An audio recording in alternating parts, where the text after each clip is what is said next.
네, 하나님 말씀 함께 보겠습니다. 시편 45편 1절부터 17절. 조금 길긴 하지만 우리가 함께 좀 읽으면서 말씀을 통해서 또 주시는 주님의 음성을 듣기를 원합니다. 원래 묵상이라고 하는 그 히브리적 원어적 의미는 천천히 소리내어 반복해서 읽다, 이거 자체가 묵상입니다. 묵상을 위한 또 다른 기술, 이게 있는 게 아니고 하나님의 말씀을 곧 씹듯이 천천히 소리내어 반복해서 읽으면서 질문하는 거예요. 하나님이 이 말씀을 통해서 저에게 지금 뭘 말씀하시려고 하십니까? 이 과정 자체가 묵상이다라고 하는 거예요. 오늘 우리가 묵상했던 시편 말씀인데 그런 마음으로 다시 한번 천천히, 좀 길지만 1절부터 17절 같이 읽겠습니다. 시작. 내 마음이 좋은 말로 왕을 위하여 지은 것을 말하리니 내 혀는 글솜씨가 뛰어난 서기관의 붓끝과 같도다. 왕은 사람들보다 아름다워 은혜를 입술에 머금으니 그러므로 하나님이 왕에게 영원히 복을 주시도다. 용사여 칼을 허리에 차고 왕의 영화와 위엄을 입으소서. 왕은 진리와 온유와 공의를 위하여 왕의 위엄을 세우시고 병거에 오르소서. 왕의 오른손이 왕에게 놀라운 일을 가르치리이다. 왕의 화살은 날카로워 왕의 원수의 염통을 뚫으니 만민이 왕의 앞에 엎드러지는도다. 하나님이여, 주의 보좌는 영원하며 주의 나라의 규는 공평한 규이니이다. 왕은 정의를 사랑하고 악을 미워하시니 그러므로 하나님 곧 왕의 하나님이 즐거움의 기름을 왕에게 부어 왕의 동료보다 뛰어나게 하셨나이다. 왕의 모든 옷은 몰약과 침향과 육개의 향기가 있으며 상하궁에서 나오는 현악은 왕을 즐겁게 하도다. 왕이 가까이 하는 여인들 중에는 왕들의 딸이 있으며 왕후는 오빌의 금으로 꾸미고 왕의 오른쪽에 서도다. 딸이여, 듣고 보고 귀를 기울일지어다. 내 백성과 내 아버지의 집을 잊어버릴지어다. 그리하면 왕이 내 아름다움을 사모할지라. 그는 내 주인이시니 너는 그를 경배할지어다. 두로의 딸은 예물을 드리고 백성 중 부한 자도 내 얼굴 보기를 원하리로다. 왕의 딸은 궁중에서 모든 영화를 누리니 그의 옷은 금으로 수 놓았도다. 수 놓은 옷을 입은 그는 왕께로 인도함을 받으며 시종하는 친구 처녀들도 왕께로 이끌려 갈 것이라. 그들은 기쁨과 즐거움으로 인도함을 받고 왕궁에 들어가리로다. 왕의 아들들은 왕의 조상들을 계승할 것이라. 왕이 그들로 온 세계에 군왕을 삼으리로다. 내가 왕의 이름을 만세 기억하게 하리니 그러므로 만민이 왕을 영원히 찬송하리로다. 아멘. 저는 미주와 모로코 사역 잘 마치고 돌아와서 네 번째 격리 지난 화요일 날 끝냈습니다. 격리하는 가운데 우리 끼니 말씀을 쭉 묵상할 때 오늘 본문의 말씀을 통해서 하나님이 주신 은혜가 너무 많아서 이 말씀을 통해서 우리 성도들과 나누길 원합니다. 결론적으로 이 말씀을 통해서 하나님이 저에게 주신 굉장히 중요한 단어 하나가 있습니다. 그것은 회복입니다. 여러분 함께 믿음으로 선포하겠습니다. 회복. 여러분, 오늘 본문에 나와 있는 이 모든 이 말씀이 원래 궁극적으로 우리가 회복해야 할 말씀인 줄로 믿습니다. 그러니까 우리는 죄인인 것이 맞지만 원래 죄인이 아니고 하나님의 아름다운 것으로 풍성하신 것으로 그 은혜로 충만함을 입은 그분의 자녀인 줄로 믿습니다. 죄가 하나님과 우리의 사이를 갈라버리고 그 죄의 영향력 아래에 있으므로 하나님이 하나님의 형상으로 하나님의 그 모든 존귀함과 영광스러운 것으로 아름다운 것으로 우리에게 주신 모든 것들이 다 파괴됐지만 우리 주 예수 그리스도의 온전하신 희생, 그분의 온전하신 순종으로 말미암아 하나님이 우리에게 이 모든 풍성하고 아름다운 것을 회복하기 시작하셨으며 궁극적으로는 온전히 회복하게 될 줄로 믿습니다. 그래서 여러분, 우리 믿음의 여정을 다른 말로 한마디로 딱 정리하자면 회복의 여정이에요. 하나님이 우리에게 이미 창세전부터 창조하기 이전에 우리를 위하여 예비하신 그 모든 영화롭고 풍성하고 은혜로운 모든 것들을 회복해가는 과정, 그리고 우리 주님 다시 오실 때는 우리도 영화롭게 그와 함께 똑같이 변화됨으로 말미암아 그 영광과 은혜와 풍성하신 그 하나님의 나라로 들어가 영원히 만세전부터 예비하신 그 은혜를 누리며 사는 백성들이 될 줄로 믿습니다. 자녀들로 회복될 것을 믿습니다. 그러므로 믿음으로 선포하기를 원합니다. 내 영혼아 회복될지어다. 할렐루야. 이 온전한 회복을 위해서 우리에게 가장 먼저 필요한 것은 이 회복을 이루어 가시는 우리 주님이 어떤 분이신지를 아는 것이 굉장히 중요합니다. 왜냐하면 주님이 어떤 분이신지를 아는 것은 곧 그 주님을 믿고 따르는 우리가 누구인가를 아는 길이기 때문에 그렇습니다. 그래서 사도 바울도 고백하기를 예수를 알고 그 안에서 발견되려 함이라. 즉 이전에 율법에 잡혀서 이전에 그 바리새적인 그 종교주의에 잡혀 살 때는 무엇이 옳은지 자기가 누구인지도 모르고 다메섹까지 쫓아가면서 예수 믿는 그리스도인들을 핍박하면서 그게 하나님 잘 믿는 거고 그게 하나님의 백성인 자신이 해야 할 일인 줄을 알고 살았다가 다메섹에서 예수님 만나고 난 다음, 그리고 그 안에서 경험한 그 은혜와 놀라운 하나님의 섭리를 깨닫고 난 다음에 그가 율법이 결국은 예수 그리스도를 가리키는 것을 깨닫고 결국 예수를 아는 지식에서 자라가고 예수를 아는 것 외에 다른 모든 것들은 배설물이다라고 결론을 내릴 만큼 예수 아는 것이 신앙의 본질, 신앙의 핵심이라고 얘기하고, 그리고 그 예수 안에서 내가 누구인지를 발견하는 것이 가장 중요하다. 이게 사도 바울의 고백이었고요. 사도 바울의 13개 서신서에는 이 결론 때문에 평생을 선교했지만 선교 얘기를 하지 않고 예수 아는 것, 예수의 비밀을 깨닫는 것, 그 예수를 더 깊이 사랑하는 것, 이것에 대해서 계속 강조한 것을 봅니다. 그러므로 여러분, 마지막 때 우리 성도님들 다른 거에 집중하지 마세요. 예수 아는 것, 그리고 그 예수 안에서 내가 누구인지를 확신하는 것. 아멘. 여러분, 이게 제일 중요합니다. 이거 말고 남는 거 없어요. 표현이 약간 좀 경박스럽게 들릴지 모르겠지만 결국은 이 두 가지, 예수가 누구고 그 예수의 몸인 교회, 신랑 되신 예수의 신부된 교회인 우리가 누구인지를 아는 것, 이것이 우리로 하여금 마지막까지 승리케 할 줄로 믿습니다.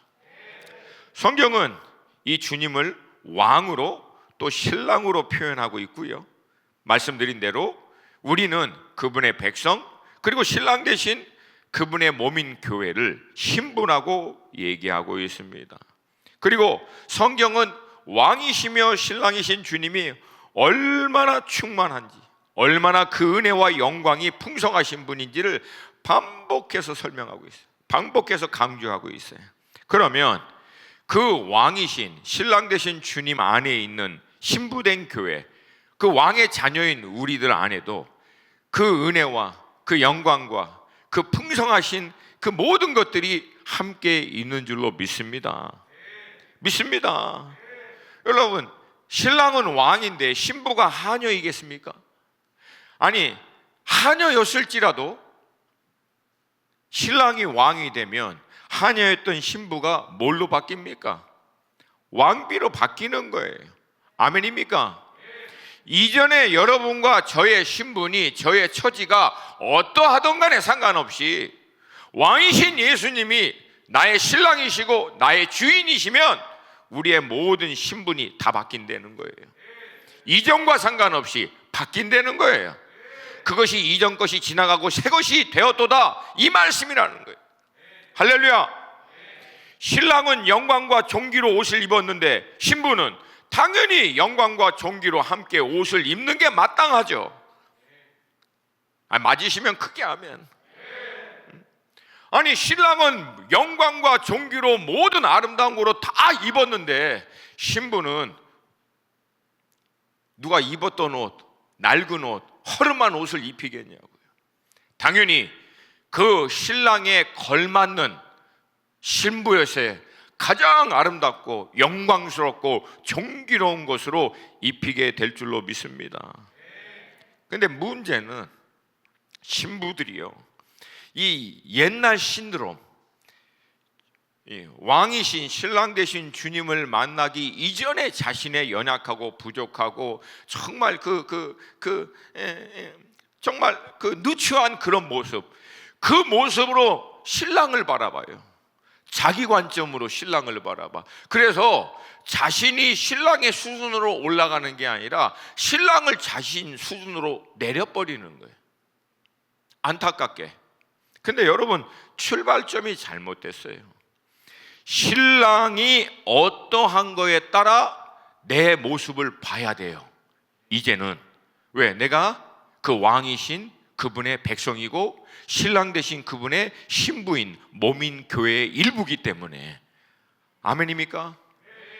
그러니까 내 모습에 의해서 신랑을 보고 신랑을 내 수준으로 끌어내릴 게 아니라 신랑 되신 왕 되신 주님의 어떠하심을 보고 내 모습을 그 왕의 신분에 맞게끔, 신랑의 신분에 맞는 신부로서의 모습으로 회복하는 과정이 믿음의 본질이다라고 하는 거예요. 여러분, 이 회복이 오늘 이 말씀을 통해서 우리 가운데 일어나게 될 것을 주님의 이름으로 축복합니다. 성경이 무엇을 알다라고 얘기할 때 구약 히브리어는 이 알다를 야다라고 얘기하고 있고, 신약 헬라어는 이걸 기노스코라고 하는 단어를 씁니다. 사뭇 비슷한 의미예요. 근데 기본적으로 이 알다, 야다, 기노스코 요 단어의 의미는 사물이나 사람 또는 어떤 특별한 상황을 통해서 지각하고 눈으로 보고 만져보고 이런 경험을 통해서 알아차리다, 인지하다, 또 지각하다, 깨닫다, 대략 그런 뜻입니다. 근데 이것을 좀 더 구체적으로 살펴보면 그 안에 이 알다, 이 야다와 기노스코의 의미가 얼마나 풍성한지를 몰라요. 첫 번째로 이런 과정을 통해서 경험하여 배워서 아는 것, 즉 머리로 지식으로 인포메이션으로 아는 게 아니라 체득하여 경험하여 몸으로 아는 것을 성경은 알다라고 얘기하는 겁니다. 제가 아까 예를 들면 수박을요, 박사 논문하고 이론 그거 쭉 읽어서 수박이 이런 거구나, 이것을 성경은 알다라고 얘기하지 않습니다. 수박을 앞에 놓고 만져보고 두들겨보고 또 먹어보고 해서 수박은 이런 거고 수박 맛은 이렇구나, 이걸 성경은 알다라고 얘기하는 거예요. 아멘. 두 번째로는 그렇게 아는 걸 통해서 구별이 되는 거예요. 이제 수박과 수박이 아닌 것을 좀 표현이 좀 이해를 돕기 위해서 유사하지만 다른 것을 인지하여 결국은 구별해 낼 수 있다, 그 뜻이에요. 그래서 수박하고 호박을 갖다 놓으면 대충 모양은 비슷하고 이렇게 두들겨 봐도 소리도 비슷하지만 결국은 정확하게 구별해서 이건 수박이고 이건 수박이 아닙니다 라고 얘기할 수 있다는 거예요. 그리고 그렇게 아는 것을 나중에는 인격적으로 친밀적으로 또 가깝다라고 하는 의미로 아는 거예요. 경험적으로 그렇게 알아서 이젠 나하고 친밀해, 가까워. 그리고 인격적으로 내가 알아. 쉽게 얘기해서 수박을 너무 많이 먹고 사랑하다 보니까 수박이 너무 좋은 거야. 수박을 나는 사랑해요. 그렇게 표현하는 거. 물론 이제 사물을 빗대어서 설명을 하자 보면 좀 한계가 있지만 결국은 이게 너무 많이 알다 보니까 가까워지고 친해지는 것, 이 수준까지 나아가는 것을 얘기합니다. 그리고 그것을 근거로 결국에는 판단할 수 있다는 거예요. 이건 수박이다, 이건 수박이 아니다.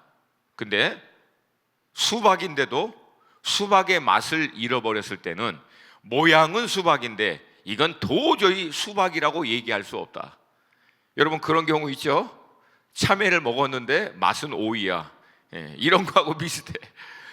모양은 수박인데 이게 뭐 당도나 이런 것, 이 식감이나 이런 것이 도저히 수박이라고 얘기할 수 없다. 이건 수박이라고 얘기할 수 없다. 이렇게 판단할 수 있는 수준에까지, 그리고 더 나아가 그걸 통해서 입증하고 확증할 수 있는 수준까지 나아가는 것, 이것을 알다라고 성경은 얘기합니다. 여러분 이 과정을 설명하는 굉장히 좋은 예가 있는데요, 오래전에 캐나다 국경을 통해서 미국의 그 위조 달러, 이 화폐가 계속 밀반입되는 거예요.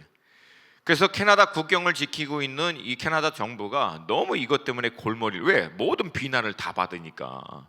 캐나다에서 위조 지폐가 결국 미국으로 다 들어오는데 캐나다 너희들은 뭐 하고 있냐? 이게 대외적으로도 국가적으로도 이게 위신이 안 서는 거예요. 그래서 위조 지폐를 이제 감시하는 이 감시자들을 통해서 위조 지폐들을 연구하는 거예요. 이게 왜 위조 지폐가 이렇게 되는지 이게 식별을 할 수 있도록. 근데 이거를 한동안 연구하다가 도저히 안 되는 거예요. 왜? 위조 지폐의 패턴이 한두 가지도 아니고 너무나 다양한데 이거를 다 일괄적으로 집어낼 수 있는 게 불가능하다는 거예요. 여러분 그 다음에 이들이 한 게 뭔지 아십니까?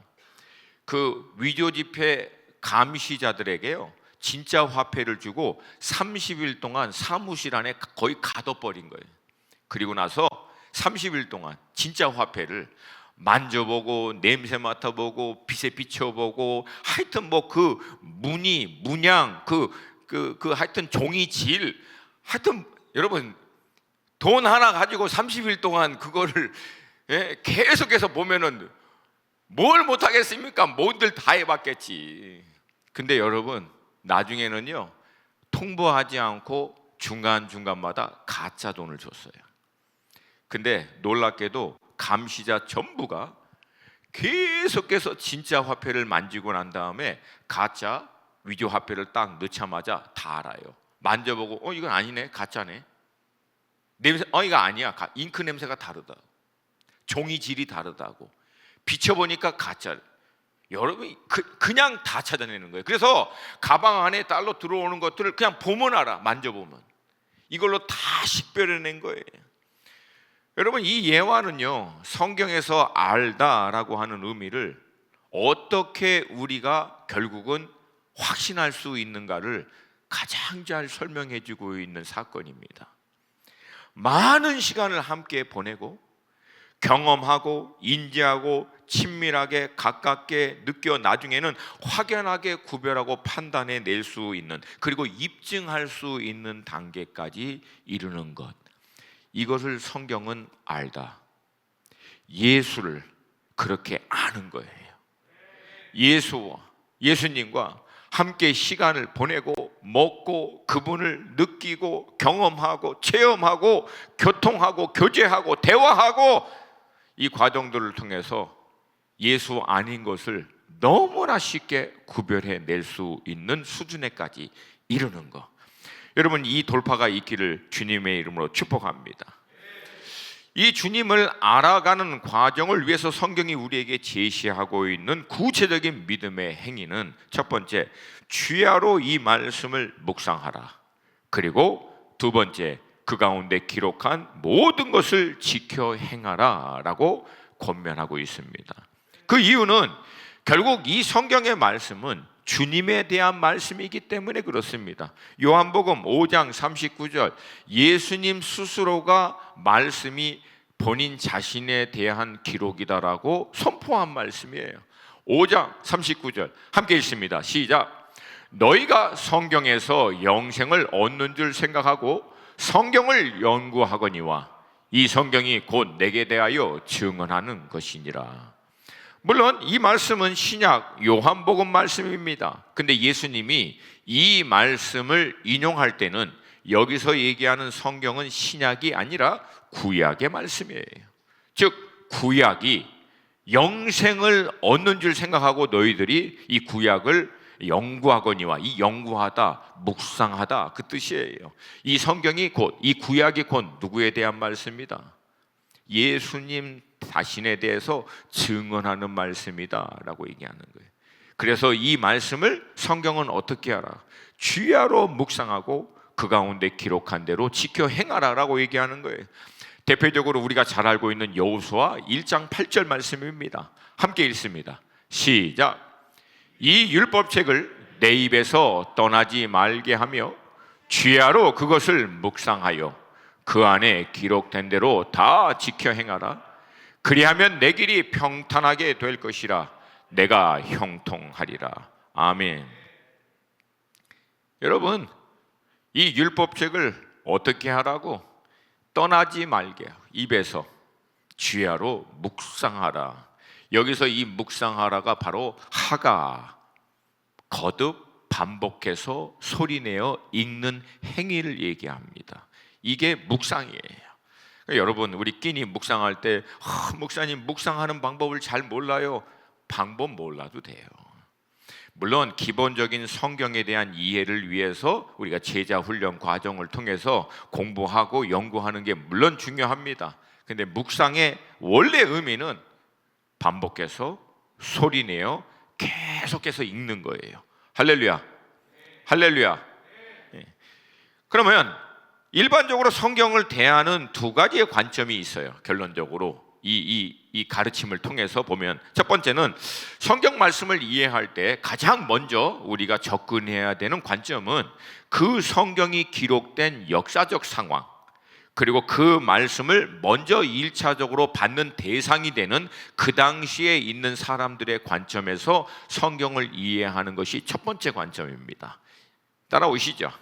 그래서 오늘 우리가 읽었던 이 시편 말씀은 고라 자손이, 레위 지파의 고라 자손이 왕의 결혼식을 축하하는 그런 때에 축하하는 시로 기록한 말씀이니까, 이 당시에 이스라엘 백성이 고라 자손을 통해서 대표하여 결혼을 앞두고 있는 왕을 축하하는 의미에서 이 시를 기록했구나. 요 관점, 요 역사적인, 요 상황적인 관점에서 먼저 본문을 이해할 수 있다라고 하는 거예요. 그래서 왕의 존귀와 위엄을, 왕의 아름다움을, 그리고 또 왕이 그런 존귀와 아름다움으로 풍성하니까 왕의 왕비들, 왕의 여인들도, 그리고 그 왕과 왕비를 통해서 태어난 왕의 딸들과 아들들, 아름다움과 영광으로 또 통치하고 다스릴 것에 대해서 막 시적으로 찬양하고 높여드리는 그런 표현입니다. 근데 2차적으로는 이 본문은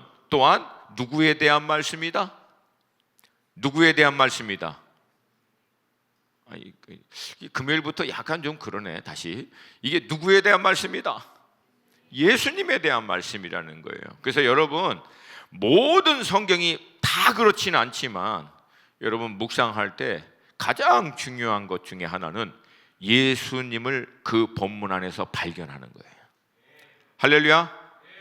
예수 그리스도에 대해서 오늘 묵상하는 본문이 무엇이라고 얘기하는가? 그래서 오늘 본문은 이스라엘의 왕에 대한 말씀인과 동시에, 왜? 모든 이스라엘의 왕은 왕 대신 메시아를 예표하는 인물이기 때문에 모든 선지자들은 완전하신 선지자인 예수 그리스도를 예표하고, 모든 제사장은 궁극적으로 이 땅에 단 한 번의 완전한 제사로 우리를 모든 죄와 사망에서 구원하실 예수 그리스도를 예표하고 있기 때문에 결국 오늘 본문에 나와 있는 이 왕은 누구를 예표한다?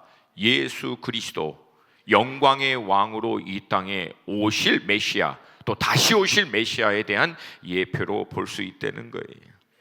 자, 그럼 본문에서 고라자손은 먼저 이 왕의 아름다움을 시적으로 표현하고 난 다음에 자세하게 보면은 총 5가지 부분으로 설명하고 있어요. 첫 번째는 가장 앞에 있는 부분으로서 왕의 위엄과 영광, 그리고 왕이 전쟁하는, 통치하는 것을 시로 읊혔던 말씀이에요. 이게 4절부터 6절까지의 말씀입니다. 그리고 두 번째는 왕의 성품, 그리고 그 왕의 풍성하신, 왕의 그 왕궁에 있는 모든 풍성한 것을 아름답게 노래합니다. 그게 7절과 8절입니다. 세 번째는 왕의 여인들, 즉 왕비들에 대한 아름다움을 찬양한 말씀으로 9절부터 12절. 네 번째는 왕의 딸들에 대한 표현으로 13절에서부터 15절.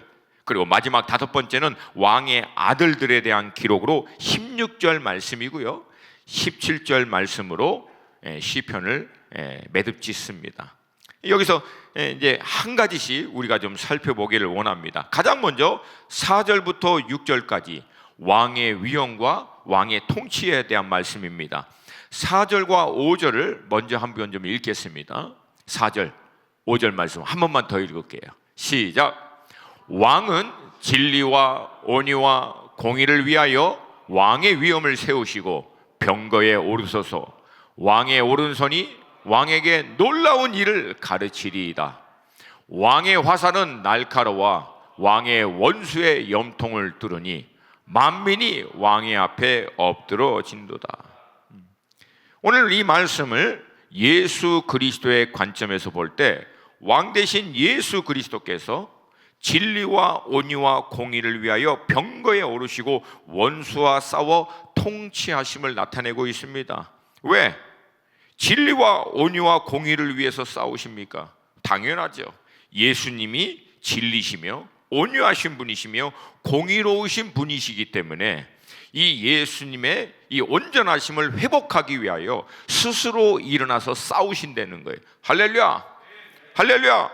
그리고 그 싸움의 결과를 다음과 같이 선포합니다. 만민이 왕의 앞에 엎드러지는도다. 신약에서 얘기하고 있는 표현 그대로요. 모든 무릎이 예수 앞에 무릎 꿇을 것이며 모든 입이 예수를 주라 시인하게 될 것이다. 아멘입니까? 결론은 뭐예요? 왕이 궁극적으로는 승리하게 될 것이다. 예수님이 이 땅 가운데 승리케 하실 것입니다. 아멘입니까? 근데 6절에 와서는 이 왕에 대한 표현이 갑자기 하나님에 대한 찬양으로 바뀝니다. 6절 함께 보겠습니다. 시작. 하나님이여 주의 보좌는 영원하며 주의 나라의 귀는 공평한 귀니이다. 이게 여러분 당연히 그럴 수밖에 없듯이 앞에 말씀드린 대로 이스라엘의 모든 왕은 왕이신 예수 그리스도를 예표하고 예수 그리스도는 영원하신 영광의 하나님이시다, 하나님 자체이시다 라고 성경은 얘기하고 있습니다. 할렐루야, 할렐루야. 결국 그분이 그분의 모든 것을 회복하시고 난 다음 영광과 존귀와 찬송을 받게 될 줄로 믿습니다. 중요한 것은 우리의 왕 대신 이 예수 그리스도의 이러함을 우리가 알아야 되는 이유는 무엇인가? 짧아요. 간단해요. 여러분, 결국은 우리의 왕 대신 예수 그리스도께서 승리하심으로 말미암아 그 예수 그리스도의 몸인 교회도 반드시 승리할 것이라는 거예요. 왕 앞에 모든 무릎이 무릎 꿇고 모든 입술이 주라 시인하는 그때 그 왕 대신 주님의 우편에 몸인 교회, 그 앞에 주님의 백성들이 함께 앉아서 그 고백과 찬송을 올려드리고 또 받게 될 것이다 라고 하는 거예요. 할렐루야. 그러므로 여러분 두려워하지 말라는 거예요. 낙담하거나 좌절하거나 어려워하지 말라는 거예요. 왜? 결국은 교회가 왕 대신 주님으로 말미암아 승리케 될 것이다. 할렐루야. 그러므로 여러분 우리에게 필요한 것은 다시 말씀드립니다. 지금 나의 처지, 지금 나의 상황의 어떠함 때문에 왕을 깎아내릴 것이 아니라 왕이 결국은 승리하게 될 것이고, 결국은 모든 영광과 존귀와 위엄을 받게 될 것이고, 그 왕과 함께 몸인 교회도 그 영광과 위엄과 존귀에 함께 동참할 것을 믿음으로 바라보고, 내 영혼아 담대할지어다. 내 영혼아 담대할지어다. 교회는 반드시 승리하게 될 것입니다. 교회는 반드시 왕 되신 주님으로 말미암아, 머리 되신 예수 그리스도로 말미암아 영광 가운데 함께 승리하며 들어가게 될 것입니다. 여러분, 이 확신이 우리 가운데 있어야 된다는 거예요. 할렐루야. 그리고 이어서 어쩌면 우리 성도님들이 가장 관심이 있는 대목일 수도 있어요. 왕 되신 주님의 성품과 그 안에 있는 모든 풍성하신 것에 대해서 기록하고 있습니다. 이게 7절과 8절이에요. 우리 한 번 더 읽겠습니다. 7절과 8절 시작. 왕은 정의를 사랑하고 악을 미워하시니, 그러므로 하나님 곧 왕의 하나님이 즐거움의 기름을 왕에게 부어 왕의 동료보다 뛰어나게 하셨나이다. 왕의 모든 옷은 몰약과 침향과 육개의 향기가 있으며 상하궁에서 나오는 현악은 왕을 즐겁게 하도다. 아멘. 가장 먼저 7절, 왕이신 주님은 정의를 사랑하고 악을 미워하시는 분이시다 라고 얘기하고 있습니다. 그리고 이어서 8절에는 왕에게 있는 모든 풍성함과 즐거움에 대해서 설명하고 있어요. 여러분, 7절과 8절을 자세히 보면 7절에도 즐거움, 8절에도 즐거움이 표현되어 있어요. 그래서 여러분, 왕의 이 백성인 우리, 또 이 신랑 되신 주님의 몸인 교회도 왕이 추구하는 것과 똑같이 정의를 사랑하고 악을 미워할 때 그 결과로 왕으로부터 오는 즐거움과 그 모든 풍성함을 함께 누리게 될 것이라는 거예요. 할렐루야. 할렐루야. 조건은 간단합니다. 이게 사실 많은 믿음의 선배들이 하는 간증의 내용입니다. 이 세상에 어느 누구도 빼앗을 수 없는 왕으로부터 오는 진정한 샬롬, 그리고 그 샬롬 가운데 누리는 조이, 그 기쁨이 결국 몸인 교회 가운데 충만하게 될 줄로 믿습니다. 근데 조건은 하나예요. 왕의 통치 아래 있어야 돼요. 왕의 다스림 안에 있어야 된다는 거예요.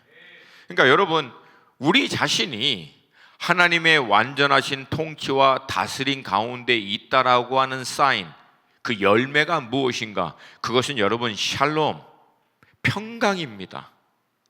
내가 하나님의 완전하신 통치를 육신적으로, 정적으로, 심적으로, 영적으로, 실제적으로 누리고 있다면 그 결과가 뭐냐면 나의 상황과 환경에 상관없이 하나님의 샬롬이 왕의 통치로 말미암아 나를 딱 붙들고 있다는 거예요. 이게 열매예요. 이게 열매예요. 그러니까 여러분, 내 영이, 내 이 심령이 막 불안하고 뭔가 좀 이상하다, 이건 여러분 하나님의 통치하신 가운데 나의 지정이요, 나의 영이 이게 붙들려 있지 않다는 증거예요.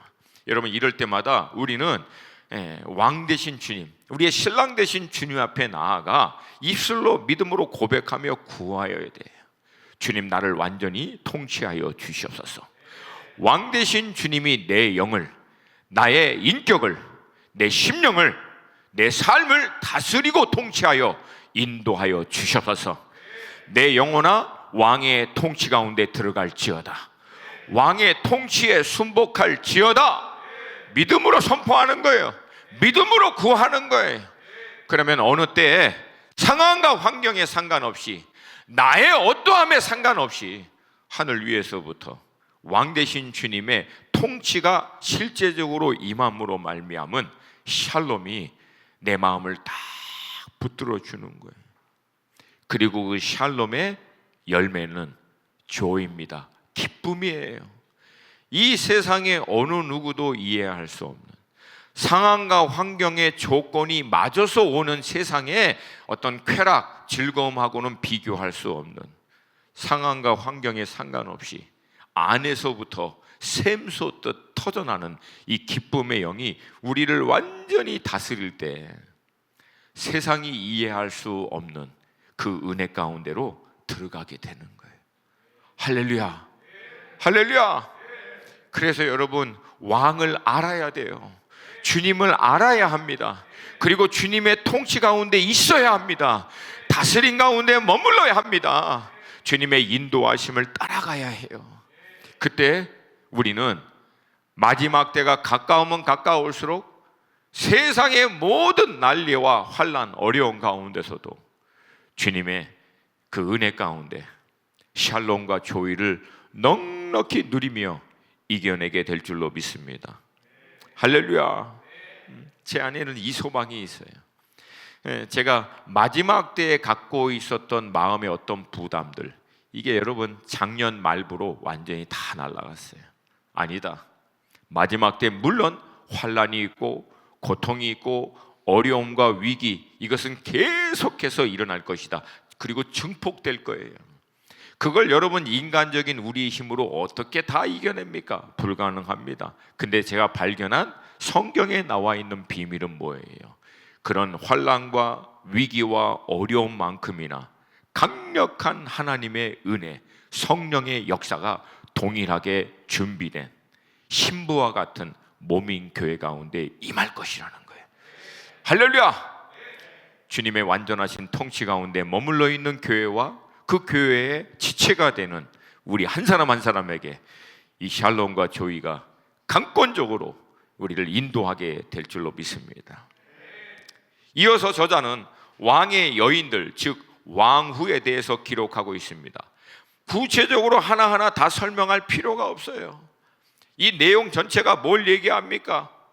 왕으로 말미암아 왕비가 얼마나 아름다운 곳으로 꾸며질, 결국은 신랑 되신 주님으로 말미암아 그 아름다움을, 그 영광스러움을 회복할 교회에 대해서 얘기하고 있는 말씀입니다.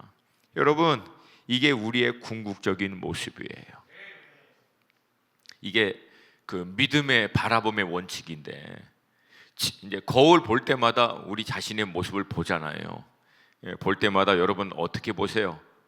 너무 아름다워, 너무 멋있어, 마음에 들어. 요즘 같은 때는 그게 참 힘들죠. 근데 여러분, 이 믿음의 바라봄의 원칙은 다른 게 아니에요. 왕 대신 예수 그리스도, 신랑 대신 예수 그리스도로 말미암아 내가 그분과 같이 영화롭고 존귀롭고 아름답게 회복될 것을 믿음으로 바라보는 거예요. 아유, 약해요. 이게 유교적인 한국적인 정서적인 배경에서 이게 참 힘들어요. 이게 우리가 좀 서로 장단점이 있지만 이 서양권에 있는 사람들로부터 배워야 할 걸, 좀 도전받아야 될 것이 한 가지가 이거예요. 그 사람들은 이 자존감이 얼마나 긍정적이고 이게 풍성한지 몰라. 특별히 믿음 안에 있는 분들은 얼마나 이게 담대한지 몰라. 여러분, 이게 우리 가운데도 회복되길 원합니다. 그래서 여러분, 거울 볼 때마다 믿음으로 선포하는 거예요. 너 누구요? 존귀한 자로다. 왕이 너를 아름답게 입혀 주었노라. 왕의 모든 영광스러움이 내게 있도다. 너는 아름다운 자야다. 너는 사랑받는 자다. 믿음으로 선포하는 거예요. 이게 정서적인 교감이 약간 약해요. 이 교감이 이게 참 돌파될지어다.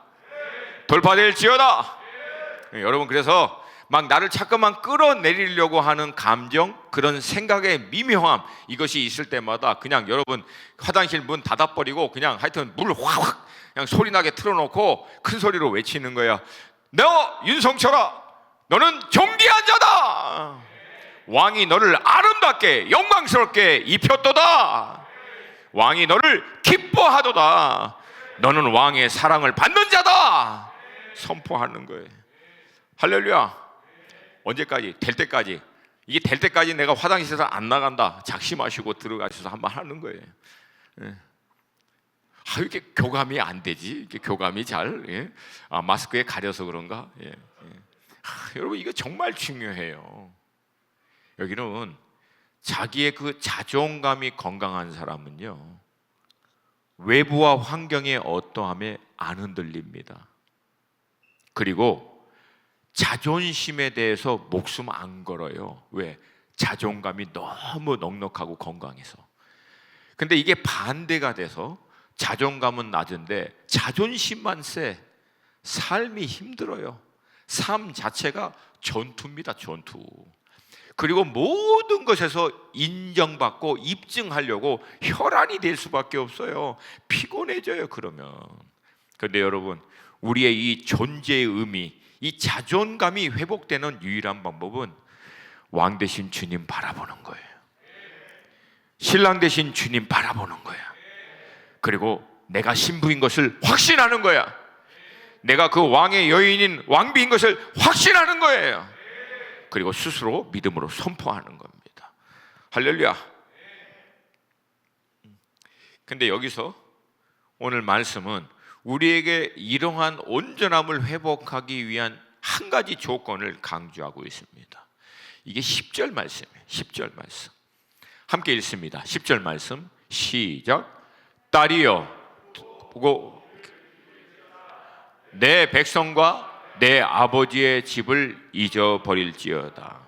그러니까 성경에서 딸이여, 듣고 보고 귀를 기울일지어다, 같은 의미예요. 근데 다른 단어, 다른 표현으로 지금 계속 반복하고 있는 거예요. 그러니까 이건 강조하고 있다는 뜻이에요. 묵상의 팁입니다. 이걸 왜 이렇게 강조하는가? 뭐 때문에?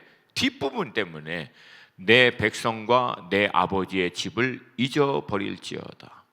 왕의 위엄과 아름다움과 풍성함으로 동일하게 왕비인 신랑의 위엄과 영광과 풍성하심 그대로 몸인 교회 신부인 우리가 영광과 존귀와 풍성함으로 입을 수 있는 유일한 조건이 이겁니다. 내 백성과 내 아버지의 집을 잊어버릴지어다. 이전의 방식, 이전의 나의 모습, 이전의 나의 어떠함, 이전에 세상에 물들어 있었던, 세상에 끌려다녔던 나의 삶의 모든 모습들, 이거 다 잊어버리는 거예요. 이전에 내 정체성마저도, 이전에 갖고 있었던 나의 자아의식마저도 다 잊어버리고 왕 안에서 새로운 삶의 방식, 새로운 정체성, 새로운 존재의 의미를 확증해야만 왕비로서의 그 모든 것을 누릴 수 있다라고 하는 거예요. 여러분, 이제 간혹 아주 옛날 이제 연속극을 보면은 이 시녀가 왕의 간택을 받아서 왕비가 된 거야. 근데 이 시녀의 출신이 그 전에 노비고 뭐 이렇게 출신이 낮은 사람이 이 시녀가 됐다가 왕의 간택을 받아서 하루 아침에 왕비가 돼서 온갖 아름다운 것을 다 꾸몄는데 행동은 어쩔 줄 모르는 거예요. 어쩔 줄. 이게 왕비로서 내가 대접을 받아야 되나, 아직 이 마음과 생각이 정리가 안 돼가지고 막 그냥 안 되는 거예요. 이게 잘. 여러분, 이런 딜레마, 이런 모습이, 혼란스러운 이 모습이 여러분 교회인 몸, 이 성도들 안에도 여지까지 아직 있다는 거예요. 여러분, 이것을 온전히 회복하는 것이 믿음인 줄로 믿습니다. 이거 회복하는 게 믿음이에요. 나의 정체성은 더 이상 죄인이 아니라 왕의 존귀한 사랑을 받는 신부, 그분의 사랑받는 자, 왕 대신 하나님의 핏값을 주고 살 만큼 존귀한 하나님의 아들과 딸, 이 정체성, 이 확신이 우리 안에 회복될 때 그 모든 은혜와 풍성하심, 그 아름다우심을 마땅히 누리고 확신하고 선포할 수 있게 될 줄로 믿습니다. 이 회복이 있을지어다. 이 회복이 있을지어다. 아멘입니까? 근데 조건은 딱 하나예요. 옛 것을 잊어버리는 거예요. 그러니까 우리 안에 이 믿음의 과정에 있어서 딜레마는 뭐예요? 옛 것이 자꾸만 우리를 공격해 오는 거예요. 너는 이랬어. 너는 뭐 별 볼 일 없어. 뭐가 그 옛날 방식, 옛날 기준이 자꾸만 우리 자신을 평가하도록 하는 거예요. 그래서 내 자존감이 막 무너져 버리고 세상의 기준, 옛날 방식으로, 옛날 기준으로 자꾸만 자기를 보는 거예요.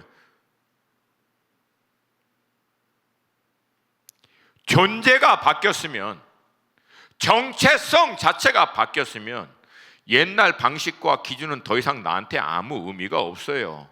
다른 차원의 존재인데 어떻게 똑같은 방식으로 평가를 합니까? 새로운 방식으로, 새로운 기준으로 평가를 해야지. 이전에는 땅에 있었던 사람이고 땅에 매여 있었던 존재이기 때문에 땅의 평가, 땅의 기준, 땅의 것들에 의해서 평가받고 기준에 의해서 정해지는 것이 맞지만, 이제는 예수 그리스도의 핏값으로 사셔서 하늘에 속한 자, 하늘에 있는 자로 정체성 자체가 바뀌면 우리가 받을 수 있는 평가의 기준은 하늘의 기준인 줄로 믿습니다. 하늘에 속한 것을 어떻게 땅의 것으로 평가를 합니까? 하늘에 있는 것을 어떻게 땅에 있는 기준으로 어떻다라고 얘기할 수 있어요? 감히 비교할 수가 없는데, 감히 비교할 수도 없는 존재가 되었음에도 불구하고 왜 스스로 옛 방식, 옛 방법에 따라서 얽매어 평가하여 자존심을 무너뜨리고 자존감을 무너뜨리냐는 얘기예요. 여러분, 여기서부터 자유케 될 줄로, 자유케 되기를 주님으로 축복합니다. 선포합니다. 진리가 우리를 자유케 한다는 것은 죄와 사망에서부터 자유케 한다만 아니라 모든 영역에서 우리를 자유케 하는 거예요. 땅에 있는 기준, 땅에 있는 방식, 땅에 있는 가치, 이 모든 것에서부터 자유케 돼요. 하늘에 있는 기준, 하늘에 있는 가치, 이거에 의해서 나의 어떠함이 결정되는 줄로 믿습니다. 근데 성경은 우리에게 우리가 어떤 자라고 얘기해요? 존귀한 자로, 아름다운 자로. 11절, 그리하면, 여러분 이 말씀 한 구절 한 구절을 잘 봐야 돼요. 그리하면, 그러니까 네가 옛 방식, 옛 기준, 옛 가치, 옛 패턴을 잊어버리고 왕비로서, 신부로서, 하늘의 백성으로서, 더 하나님의 자녀와 신부로서의 이걸 회복하게 되면 왕이 내 아름다움을 사모하실지라. 왕이 너를 얼마나 사모하는 자인지를 네가 비로소 알게 될 거라는 거예요.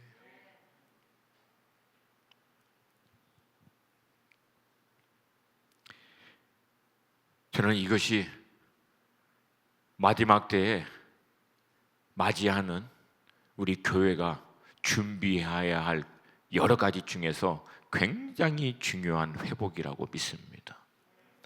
여러분, 마지막 때 되면은요, 계속해서 세상은 세상의 방식, 기준, 이 가치를 가지고 교회를 향해서 평가할 거예요. 여러분 한 분 한 분 저를 향해서 평가할 겁니다. 그거 다 갖다 들이대면서 우리가 어떠한 자이고, 우리가 막 함부로, 여러분 그때마다 우리는요 담대하게 No, No, 따라서 해보세요. No 하셔야 돼요. 왜? 야, 내가 하늘에 속했는데 어떻게 그거에 평가를 받냐? 내가 하늘에 속했는데 뭘 갖다 들이밀어, 땅의 것을.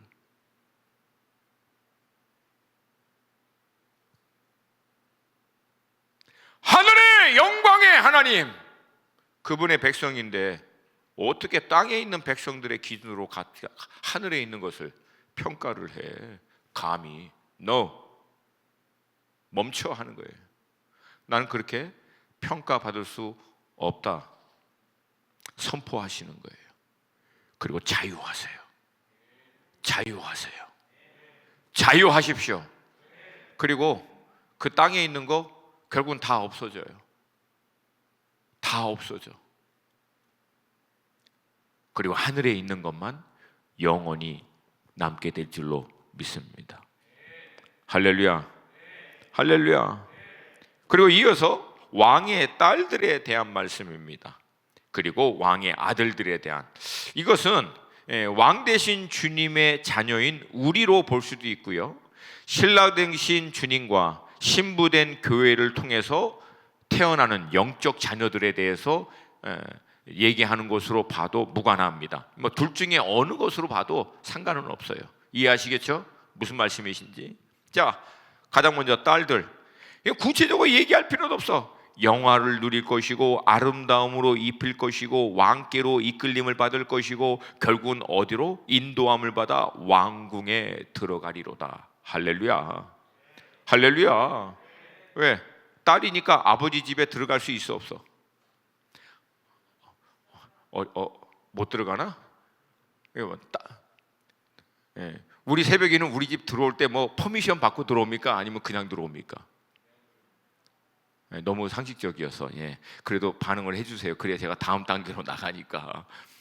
화면을 보시고도 여러분, 우리 아들이 우리 집 들어올 때 무슨 뭐 허락 받고 들어옵니까? 아니면 그냥 문 열고 들어옵니까? 그냥 문 열고 들어오죠. 무슨, 왜?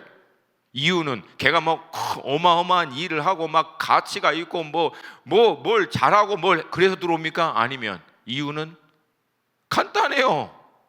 내 아들이니까 그냥 들어오는 거야. 뭘 잘해서 들어오는 게 아니고, 뭐 대단해서 들어오는 게 아니라. 할렐루야. 할렐루야. 왕 되신 주님의 아들, 딸인 우리는 우리 아버지 집에 그냥 들어가는 거야. 자녀이기 때문에. 근데 하나님은 그냥 들어오도록 안 하시고요, 들어갈 때 영화로, 아름다움으로, 존귀함으로 우리를 다 입혀서 회복시켜서 예수 그리스도와 같이 영화로운 모습으로 우리를 맞이해 주십니다. 할렐루야! 이게 우리의 마지막 모습이에요, 살아가는 여러분. 이게 회복의 끝입니다. 회복의 끝판왕. 모든 영광, 영화로, 아름다움으로, 존귀함으로, 그리고 왕께로 인도함을 받아 왕궁으로, 아버지 집으로 들어가는 우리의 모습이라는 거예요. 할렐루야. 이게 있기 때문에 땅에 있는 거 막 구차하게 막 이거 저거 막 붙이고 꾸미려고 그렇게 안 하죠. 물론 꾸미긴 꾸미세요, 자매님들. 괜찮아요. 아름답게 꾸미는 건 또 자매님들의 특권이기 때문에. 뭐 어떤 분들은 하나님은 중심만 보시잖아요. 사람은 겉도 보니까 사람하고 함께 살 동안은 조금은 꾸미셔야 돼요. 그래요, 기본적으로.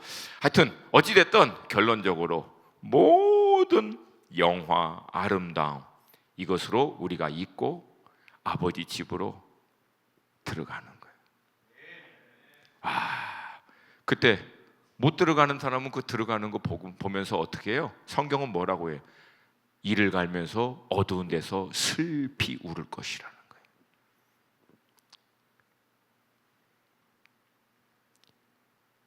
이 존귀와 위엄으로, 이 아름다움으로 왕께로 인도함을 받아 들어갈 수 있는 우리 수원하나 모든 믿음의 식구 되시기를 주님의 이름으로 축복합니다. 조건은 내가 하나님의 자녀인 것을 확신하는 거예요. 예수 그리스도, 신랑 되신 왕 되신 그분의 십자가의 피 흘리심과 부활하신 그 은혜의 공로를 믿음으로 받아들임으로 말미암아 거듭나 born again, 영적으로 다시 하나님의 자녀로서의 정체성을 믿음으로 확신하는 것, 이것이 그 아버지의 집으로 들어갈 수 있는 유일한 조건이에요. 우리 공로 아닙니다. 여기서 여러분, 이 왕의 딸들이 아버지가 영광과 존귀와 위엄으로 입었기 때문에 거기에 맞는 딸로서의 나의 어떤 품위를 지키기 위해서 스스로 막 위엄과 영화와 아름다움 막 입어야 돼 몸부림치고 있습니까? 안 그래요. 아버지가 다 입혀 주십니다. 은혜로 주시는 거예요. 은혜로 주십니다. 이 땅에 사는 동안도 마찬가지예요. 우리가 왕 되신 주님의 자녀인 것을 확신할 때 그 모든 좋은 것, 각양 좋은 은사, every good and perfect gift come from above. 모든 좋은 은사와 모든 좋은 선물들은 위에로부터 오는 왕이신 아버지께로부터 우리 교회 또 교회의 지체가 되는 우리 한 사람 한 사람에게 다 부어지게 될 줄로 믿습니다. 뭘 하면 될까요? 영적인 원리는 간단합니다. 구하시면 돼요. 구하시면 됩니다. 옛 것을 끊고 잊어버리고 옛 방식을 떠나고 그리스도 예수 안에서 나의 정체성을 확신하고 건강하고 담대한 이 자존감으로 아버지 하나님 앞에 자녀됨으로 믿음으로 구할 때 아버지의 모든 풍성함이 우리 가운데 흘러가게 될 줄로 믿습니다. 이어서 아들에 대한 말씀은 16절이에요.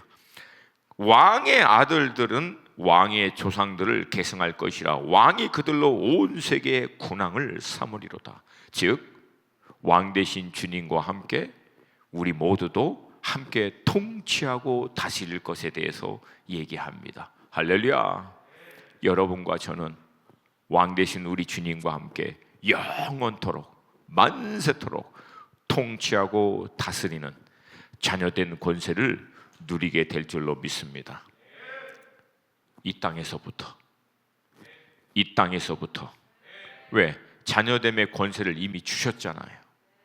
자녀됨의 권세를 이미 주셨고 열방을 우리에게 이미 위협으로 주셨다라고 약속하셨잖아요.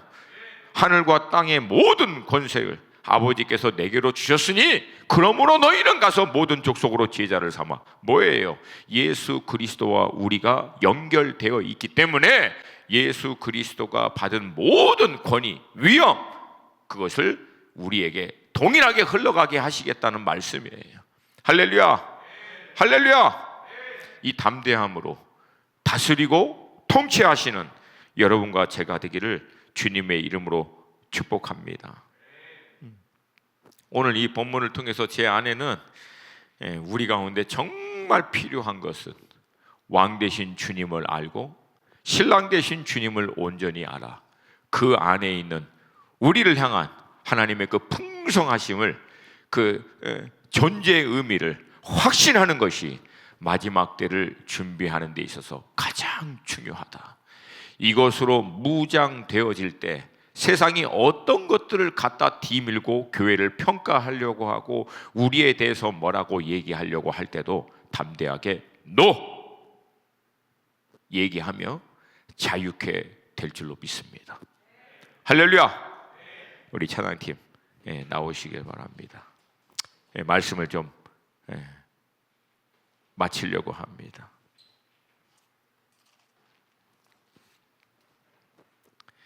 오래전에 제가 미국에서 그 이제 수원 하나 교회처럼 그 협동 목사로 있던 교회가 있어요. 이제 그 교회 이제 담임 목사님, 제가 막 형님, 큰형님, 형님 정말 훌륭하신 분이에요. 지금은 은퇴하셨는데 그 목사님하고 이런저런 얘기하다가 이제 교회의 어떤 고민, 또 시대적인 어떤 고민, 그것 때문에 뭐 그 당시에 제가 이제 40대 초반 막 젊은 혈기가 있고 뭔가 열정이 있는데 답답하고 뭐가 좀 잘 안 돼서 힘들어할 때마다 막 그런 것들을 나누면 그분이 허허 웃으시면서 저한테 늘 그렇게 얘기합니다. 걱정 마, 윤 목사. 주님이 하셔. 걱정하지 마죠. 주님이 다 하실 거야. 결국은 주님이 다 하실 거야. 반드시 주님이 다 이루실 거야. 걱정하지 마. 그때는 그게 무슨 말인지 사실 이렇게 공감하기가 쉽진 않았어요. 여전히 답답했고 여전히 좀 힘들고. 근데 여러분 이제 제가 50이 좀 넘었잖아요. 이제 조금씩 알 것 같아. 그게 무슨 말씀이신지. 우리 눈앞에 보이는 상황과 환경, 우리 자신 안에 있는 연약하고 부족한 모습, 그리고 일이 되어지는 이것들을 볼 때 답답하죠.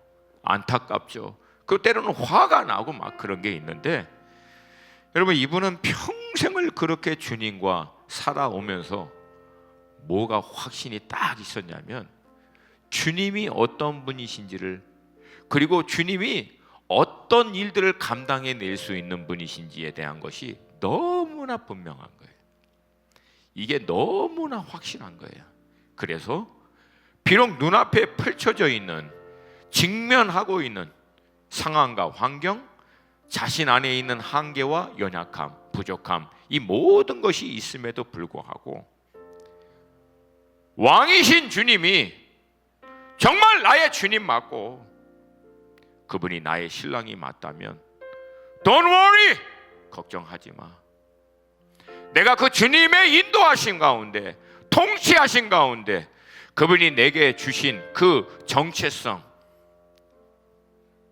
이것에 대한 분명한 확신을 몸인 교회로서 그 교회의 한 지체를 이루는 자녀됨의 이 정체성에 대한 분명한 확신이 있다면 걱정하지 말라는 거예요. 결국은 주님이 승리케 하실 거라는, 결국은 이루실 것이고 우리는 그 영광과 존귀와 위엄 가운데 기쁨으로, 즐거움으로 그의 나라 가운데, 그의 집으로, 우리 아버지 집으로 입성하게 될 것이라는 거예요. 여러분, 이게 분명할 때 안 흔들립니다. 흔들리지 않습니다. 오래전, 어쩌면 마지막 때를 예표하는 역사적인 사건이었던 남왕국 유다의 멸망을 앞두고 예레미야가 동일한 그런 시대적인 암울함과 고통과 어려움을 직면한 이스라엘 백성들을 향해서 하나님이 주신 메시지로 다음과 같이 선포합니다. 예레미야 29장 11절과 14절이에요. 여러분, 저와 함께 큰 소리로, 1차적으로는 남왕국 유다의 백성들을 향해서 주신 말씀이지만 2차적으로는 왕 되신 주님의 자녀, 백성인 우리에게 주신 말씀인 줄로 믿습니다. 아멘. 이 시간은 우리에게 주시는 말씀으로 함께 이 말씀을 선포하겠습니다. 시작. 여호와의 말씀이니라. 너희를 향한 나의 생각을 내가 아나니 평안이요 재앙이 아니니라. 너희에게 미래와 희망을 주는 것이니라. 너희가 내게 부르짖으며 내게 와서 기도하면 내가 너희의 기도를 들을 것이요 너희가 온 마음으로 나를 구하면 나를 찾을 것이요 나를 만나리라. 이것은 여호와의 말씀이니라. 난 너희들을 만날 것이며 너희를 포로된 중에서 다시 돌아오게 하되 내가 쫓아 보내었던 나라들과 모든 곳에서 모아 사로잡혀 떠났던 그곳으로 돌아오게 하리라. 이것은 여호와의 말씀이니라.